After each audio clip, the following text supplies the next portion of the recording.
Hey everybody out there, thanks for tuning on in. This is Isaac from the Blind Island, and I have with me very, very special guest, the one, the only Brad Thiel from Jazz Brad. If you're not familiar, you should get familiar because he is on Instagram, one of the foremost prominent jazz posters on Instagram. This guy knows exactly what he's talking about, so thanks very much for joining me to make a video here on my stupid little channel. Yeah, I'm happy to join along. So It's my first time ever really being on video format, but well, I hey, couldn't pick a better place to start it off. maybe this is the beginning of a beautiful new career for you. Well, it would only be joining in on your videos. Well, Yeah. yeah. Well, today we're going to the theme of today's video is we're going to talk about 5 records apiece, unappreciated or underrepresented jazz records that are floating out there in the world. And basically, I mean, this guy's a super huge wealth of knowledge, so I feel like let's start off with you. Okay. Why don't you tell me about one of the records that you have chosen? Yeah. So something we listened to, the first album of mine that we threw on today, Richard Davis, With Understanding. This is the second title it went under. I'm fairly certain is The Philosophy of the Spiritual is the original name. It was originally released on Cobblestone, but here is the repress that came out a few years later on Muse. It's a bass forward recording with a Chick Corea on it, on the keys. Bill Lee also on bass as well. It's sort of pretty much like them going half and half on bass, using bows and other methods of playing the instrument, and it's just a really meditative and reflective album that you sort of, it's good for an afternoon, sort of just reflecting on Super life. super meditative is the right word, because I listened to this for the first time, brought it on over this evening, and man, what a just fantastic record. I bought it just immediately, right away, so I was like, wow, this is fantastic. So There's definitely not enough albums of this caliber. caliber Yeah. and kind, really. Absolutely. I mean, it's definitely jazz, but it's like a whole different vein. I guess of genre. the only one like word or genre I would say spiritual jazz would be in It's the like, vein, it's but like a more mellow version of that. it's classical spiritual jazz. Like, I don't know, but it was fantastic. I was very, very impressed, and I bought a copy Yeah, I mean, tonight. if there's any album from this stack that I'd recommend you check out, it's definitely this one. As you should. For the past 2 or 3 months, I've been obsessed with it. So, Richard Davis, With Understanding, also The Philosophy of the Spiritual. So, excellent recommendation from this good man. And first one I'm going to talk about real quick is Arnie Lawrence. This is Look Toward a Dream, released on 1968 on the Project Total Sound series, or Project 3. Project 3 is known kind of as a garbage label. Usually, like, whenever I see them, they're like that, like, kind of crappy, easy listening music that I see in bargain bins. But this sounds fantastic. This is like early fusion. Larry Coryell is just shredding it up on the guitar, and Arnie Lawrence is really skronking on the saxophone. It's like it gets Pharaoh Sanders-esque at certain points, but there's still a lot to ground you to the like melody on this. It's a hard-hitting record, and Larry Coryell actually does vocal track. I didn't even know that Larry Coryell sang on this album until tonight. And But it's a hit, right? Yeah, What was yeah. the song? It's called I Wish I Knew How It Would Feel to Be Free. And I mean, he's channeling his inner James Brown, that's for sure. But it's a great, great album. One that you just never, ever hear about. Yeah. And I just was like, whoa, this is hot record. You can't find it for streaming anywhere. You can only find the first track on YouTube, but it's not unobtainable. It's actually like between $15 to $25 on Discogs. So I would highly recommend anybody out there who's looking for some good fusion, check this out if you're into like early rock, jazz fusion. So I'd say it's one of the plus sides of collecting vinyl in general is the fact that so much stuff is not available. yeah, I would definitely say that's a huge plus. Yeah, it's something that inspires me to purchase vinyl a lot more than other things, like certain releases. Like, oh, I know you can only find a version of it on YouTube. Absolutely. It's like, well, I'd rather listen to it. I'd rather just listen to the original way. Yeah, you have it. Yeah, it was meant to be listened Can't to. be taken away from you. All right, what do we got next? So, something that I haven't played for no Isaac, but this is one I'm pretty excited about. Marion Brown's Porto Novo. Marion Brown is definitely an artist I've gotten into this year for the most part. But I've realized that he's featured on things that I've been familiar with in the past. Pavilion of Dreams by Harold Budd. He's the saxophonist on the first track, which is absolutely beautiful. And a lot of his stuff takes a really peaceful, it's another one of those like spiritual jazz things, but it's not like the typical spiritual jazz that we've come to expect, where there's overblowing and really intense moments, which is great, but it's a different type of spiritual where it's peaceful and meditative, and you definitely reflect during it. But this definitely takes more tropes from the more intense spiritual jazz for pretty much throughout this entire thing. He's squonking and just going crazy. He does some really interesting horn techniques in terms of how it sounds. It's unlike any sounds from the horn that I've ever heard. It's pretty available. This album is pretty available on, it had a repress on Arista Freedom, but this cover was just too great for me. It's a Polydor release, which is unusual for them to be pricey, but this, I guess, is just something that got released. I'm pretty sure it's original.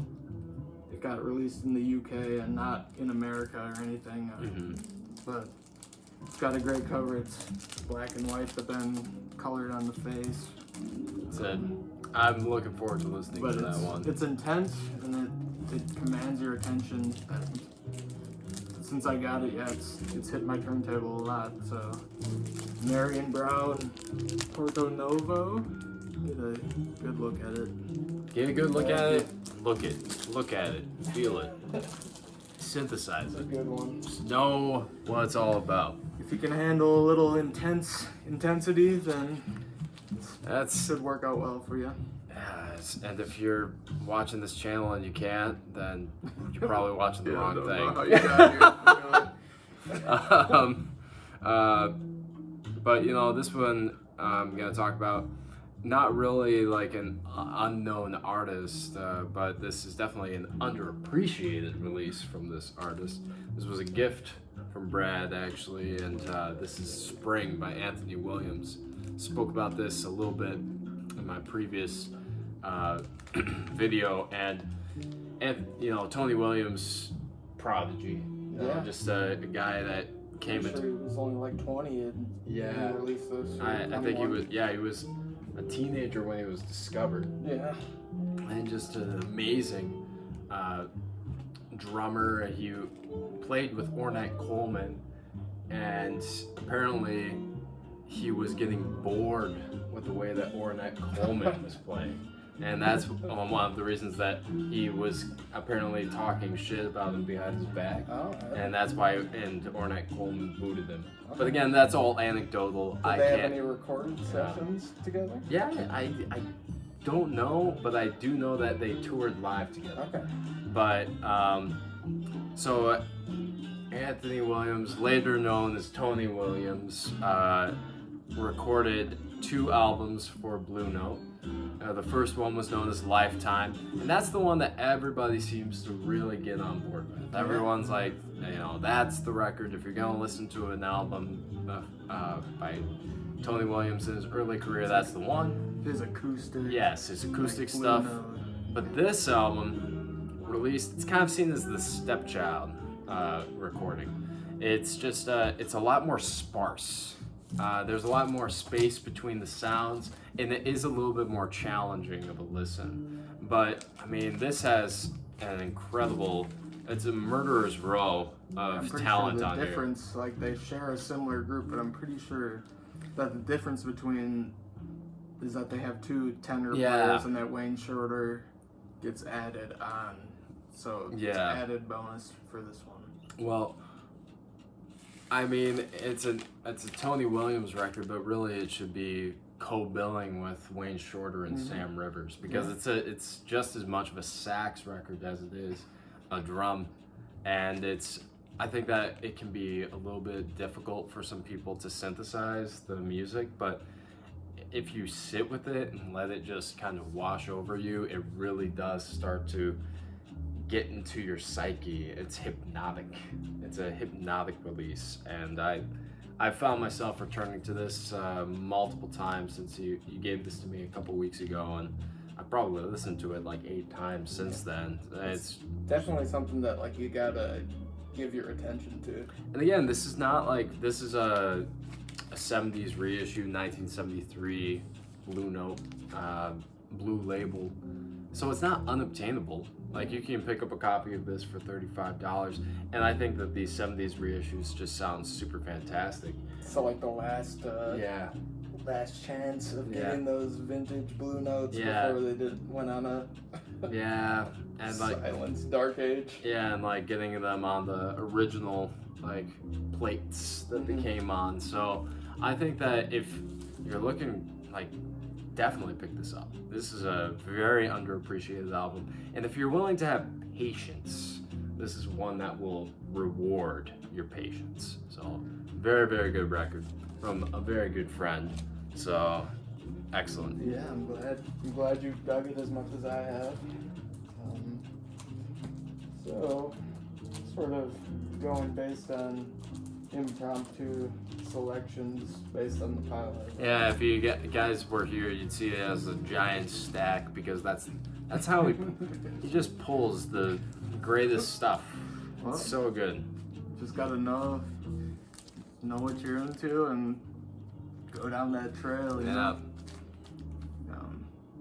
So this one it's an Ornette Coleman release. Chappaqua Suite by Ornette Coleman. Speaking of Ornette Coleman, here he is right now. Oh yeah. This one is a little bit less discussed than most. It was released on CBS, but I'm pretty sure this was a UK.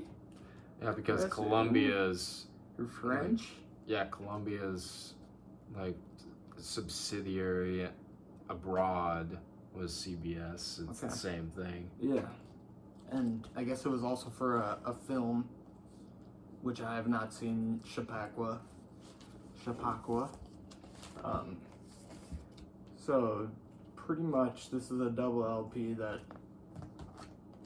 in terms of quality, it's up there, I'd say, with his top releases, but it's definitely stylistically different in terms of there's a string section included.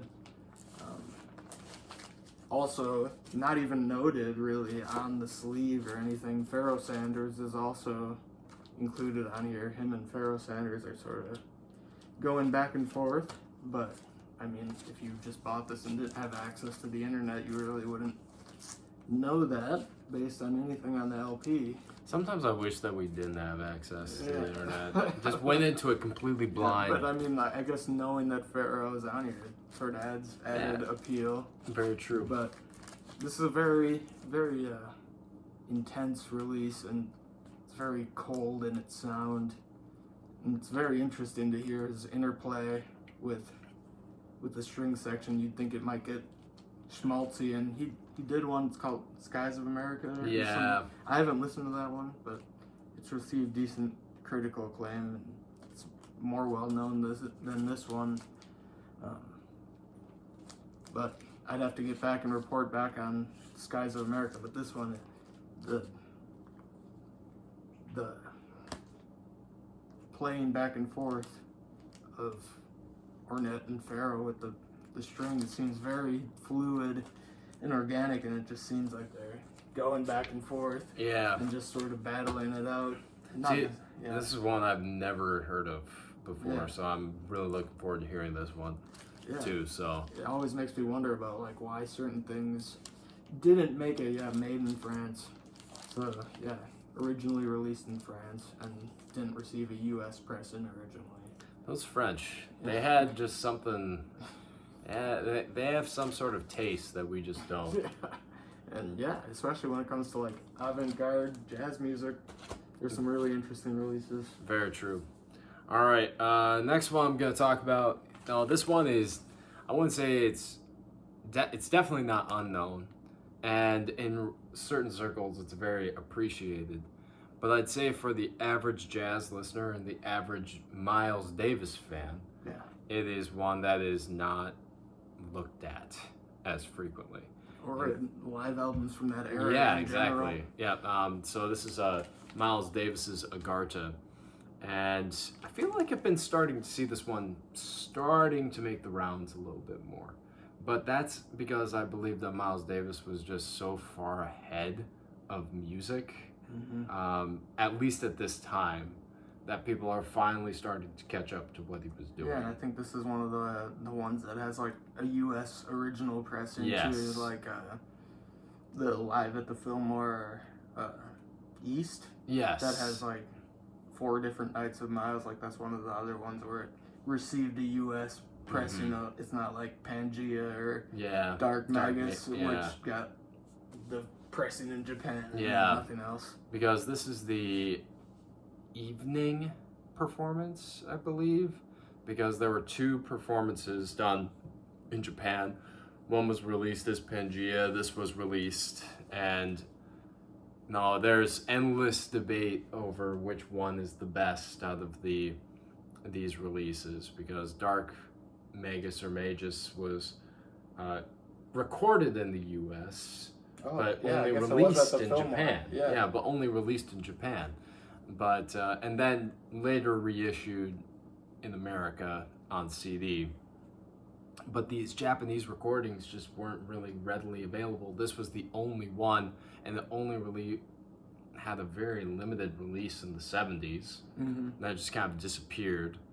And for some reason, in America, it got different album artwork. Yeah, it got a different. Yeah, it has different artwork. But man, this record. Like, if you're into that Electric Miles period, there really isn't a bad live album to choose from in that period. I feel like people also get, like, scared away by it, but I feel like anyone, like, into psychedelic rock... Oh, yeah. Just, like, people who are like, oh, electric, it's gonna be, like, cheesy or something, but this is, like, it's fusion, but it's like, its own breed of... Yes. Well, and also, just, like, I felt like he was 100% predictive of the, I mean, this doesn't sound like hip hop, but like the beat, the driving beat that overpowers almost everything. It's even though there's lots of improvisation that happens throughout this record, it's got like a heavy rock influence in the drumming too. It's a lot heavier than you'd get in a jazz album. Yeah, and this is people also have endless debate which sounds better, the Japanese pressing, the American pressing. I don't have Japanese pressing, so I can't tell, but this American pressing sounds fantastic. All I know is that the drums and the bass are a lot hotter in the American than they are in the Japanese. And that's because the Japanese usually taper down the bass and the drums because of they want to be polite to one another, since they all live on top of each other. But again, just coming back to the music, this is one of those records where it is a groove. Like the entire album is like a tribal rhythm that's been electrified and funkified, and they have some slight ties to his songs from Get Up With It. Yeah, I think he does Rated X. Yes, a version of that, and I love the organ, and Miles is just like splashing his trumpet. He's not even really playing, like doing solos. He's more just using his trumpet as color over the rest of his. Yeah, he's running it through a filter. Yeah, not a filter, or a pedal. A pedal, yeah. Yes. He has like some sort of. Which I don't think really gets used by anyone else. No one really tries to imitate that. Yeah, which I think is dumb. They should I feel try like it. there's a lot of potential there. Yeah, so I could go on and on about this record because this one has been hitting my table a lot, and also I've just been listening to this album a lot. But it sounds, if you get a chance to ever find any Miles live material from the 70s period, which is very hard to find now. I don't feel like they're insanely expensive, but they just go up like that. And just pick it up, just do it, because it's some of the most there's not one I can think of that I would say don't get that one. Yeah, it's just unique. It's like each one is unique. So and they're mysterious. There's an energy to it. It's like an alchemy. Yeah. It's like he just had his finger on the pulse of a different style of music that I don't believe was ever created and has never been imitated since then. So very true. Yeah. Let's see. So here's one that I've sort of been frequenting a lot. I mean, Albert Eiler has frequented my table now for like the past 2 years in terms of his other releases, but this is the most recent one for me to get into. Music is the healing force of the universe. A personal favorite of mine. Yeah, it's really mind-blowing. 70s impulse. Some pretty good names on here also. Rashid Ali is on the drums.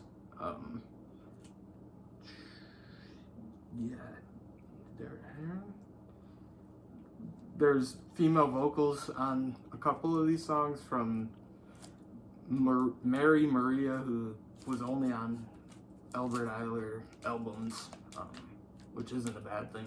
No. She does a great job on this.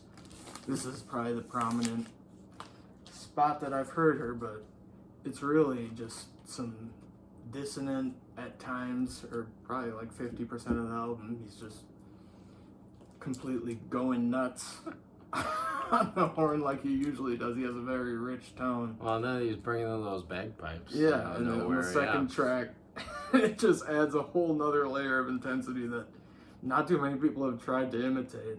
This is the only instance that I've heard bagpipes on an avant-garde jazz track. It's great. And it just, I don't see why more people don't do it, because it sort of mimics the intensity that horns get, but I'd have to imagine it's probably easier to create that sound, because bagpipes just naturally sort of have a very in-your-face, caustic. Yeah, it's a caustic sound. But it's just amazing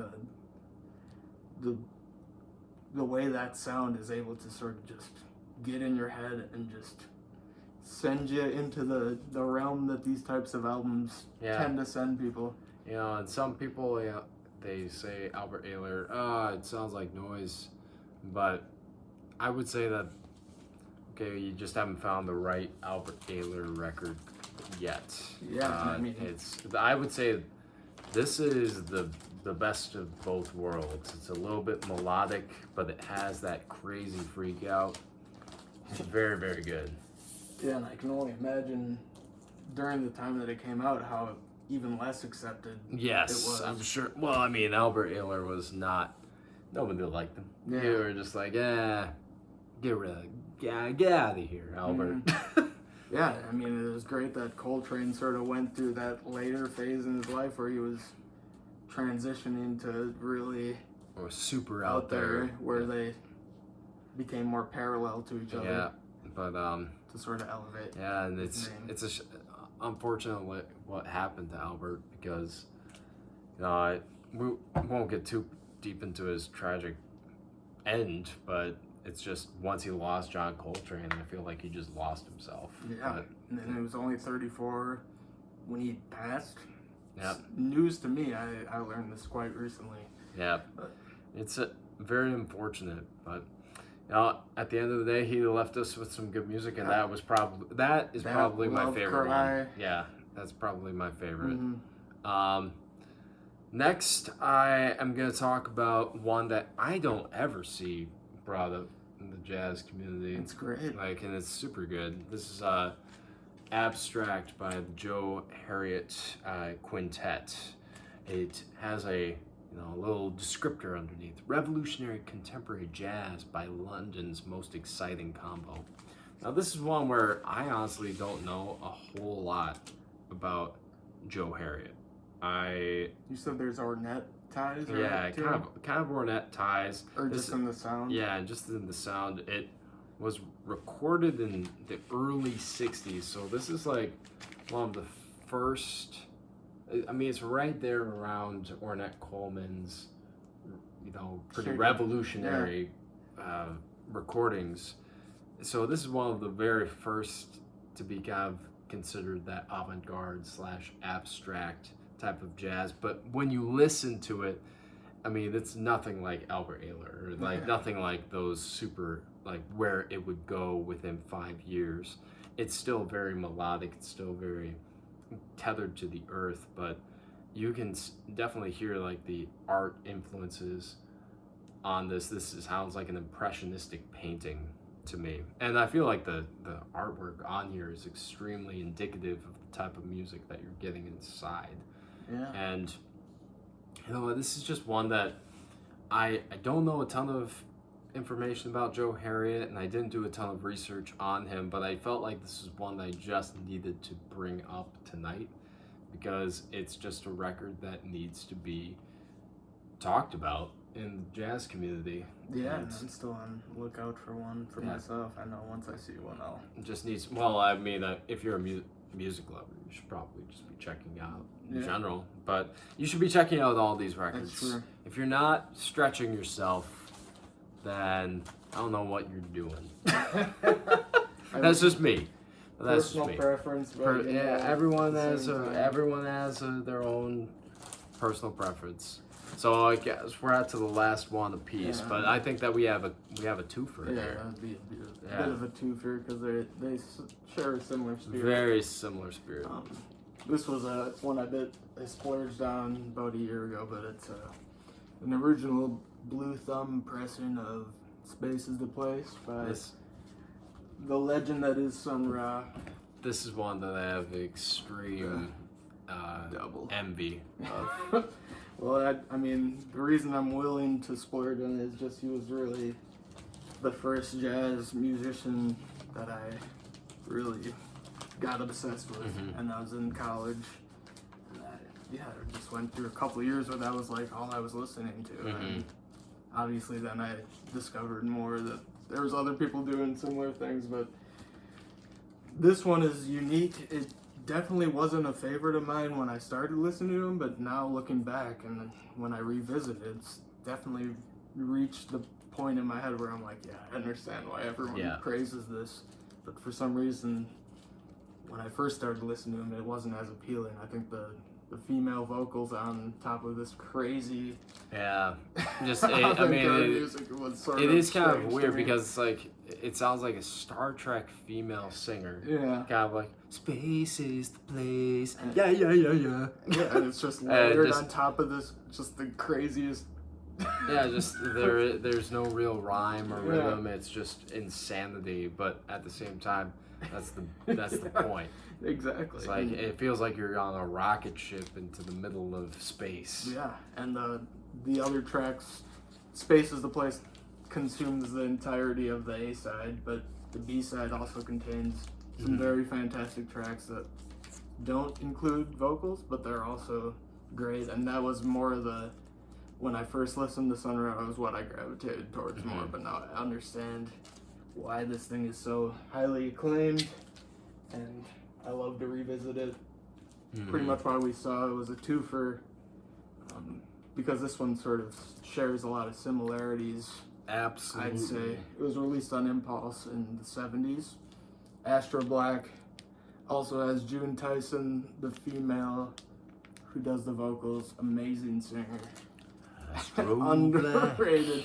Like I said, I didn't really understand her voice when I first listened to it. I was like, okay, this is interesting, but there's something about it that's like so fitting for the music. I think the fact that it is her voice on top of these things sounds alien, which I think is the whole point. Like, is that he was just so obsessed with that type of thing. Yeah, Didn't he believe he was like from some UFO race? No, he believed he was from Saturn. Yeah, he believed he was from Saturn. Yeah. Yeah, I mean, when you listen to his music, you have a hard time debunking that. Yeah, I mean, I don't think it's necessarily like fully embraced that he was like a mentally ill person to an extent where Yeah. it was like, because he was still able to function and he was very talented, and it didn't necessarily seem like he was in a bad state of mind. He created some beautiful music, that's for Yeah, sure. and it didn't seem like he was like a tortured soul or anything. Nope. He just had his own Just had set of beliefs. some weird beliefs. Yeah, and I mean, it made a huge impact on avant-garde jazz in general. And also style and culture. Just like some of his, like, you see that get up on Space is the Place, and it's just that Afrofuturism. Yeah. Like, he was doing that, like, back in the 70s. And I mean, it was just enough to get me, a person who was just into, like, hip-hop, old-school hip-hop and stuff, pretty much opened Pandora's box for me and made me into jazz music in general, and now I've just gone down a huge rabbit hole, and it's been great. It's great. It's great stuff. Well, those were some fantastic picks. Yeah. And this is my last pick of the evening. This is one I shared with you earlier tonight, and this is one that if you haven't heard of it, go pick it up. This is like insanely cheap heat. This is by an artist called Zopal, and it's a self-titled Zopal. This was released in 1976, and there's a lot going on in this record. So the background of this album, this is all, and I told Brad this is all anecdotal. I got this information off of Wikipedia, Rate Your Music, Reddit, and AllMusic. So take it for what you will.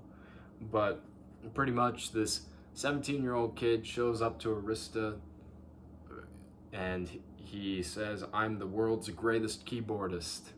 And they're like, okay, and he plays them some stuff on the piano, and they sign him to do a record. And the music within is like Zappa meets Return to Forever meets Claude Debussy. Like it's just a bunch like. And you got some just avant-garde jazz experimentation. Exactly. There's not really, you can't nail this one down. I know that I said in my video where I found this record that it's Zappa-esque fusion. There are some really hard-hitting moments. Doesn't sound like a debut either. In No, terms of, like he's only album. He's fully formed. Like he Yeah, came it sounds in like fully fleshed out. This is a masterpiece. This is a 5 out of 5. Yeah. He didn't need to like have. And what also surprised me, and I didn't know this until I looked at the back of the cover tonight, that this was arranged, composed, and produced by this kid, 17 years old. Like, and some of the sounds that are made on here, the choices, the aesthetic choices are just exceptional. Like, so good. Yeah. And I mean, And the changes but that are constantly going on. if you're looking for like a very easy listen, this is not the album for you, because in the song it will just boom, just change from one direction to the next direction. Not even to like the next. speed wise, like genre, like style wise, like complete. you'll just get blindsided. But at the same time, that's what makes the listen appealing and very intriguing, and it just gets better as the album progresses. Yeah. And so I mean, it gets funky. It has rock. It has classical, avant-garde. It's just And like to someone hearing that, they might think, "Oh, that is not appealing," but it's really blended. Yeah, it's blended perfectly. And but basically, this kid who made this album, he was 18 years old. They were supposed to do a second one. They were halfway through it, and apparently he just disappeared off the map and walked out the door, and they never saw him again. Apparently he's in Jerusalem living as a homeless person. Again, this has never been verified, but it sounds like there was some mental illness going on. It's a real shame we never got to hear any of his stuff, because this is just such a fantastic record. Like, and I can only imagine. Yeah. The production value and just the amount of precision is like, there's definitely a lot of thought going into it. But then again, like, if you didn't have stories like this, you didn't have people like this, it's just, would this record be as special if he came out with more stuff? And it's a great point. So if you haven't heard of Armand Zopal, go on Discogs. You know, they're being sold, like promo copies, mint copies are being sold for $8. So you should definitely listen to that. Yeah. So it was great. It was but engaging on the first listen. Yeah. Those were 5 underappreciated, maybe unrealized jazz albums. Brad, thanks a lot for doing this video with me. Thank you for having me. Yeah, of course. And definitely inspiration for just getting into the world of sharing records. Yeah, exactly. And I mean, for any of those out there who are watching or who even care, we appreciate the fact that you've watched this video tonight, and we just appreciate you guys out there, and always be expanding your horizons, and we'll see you on the next video. Have a good one.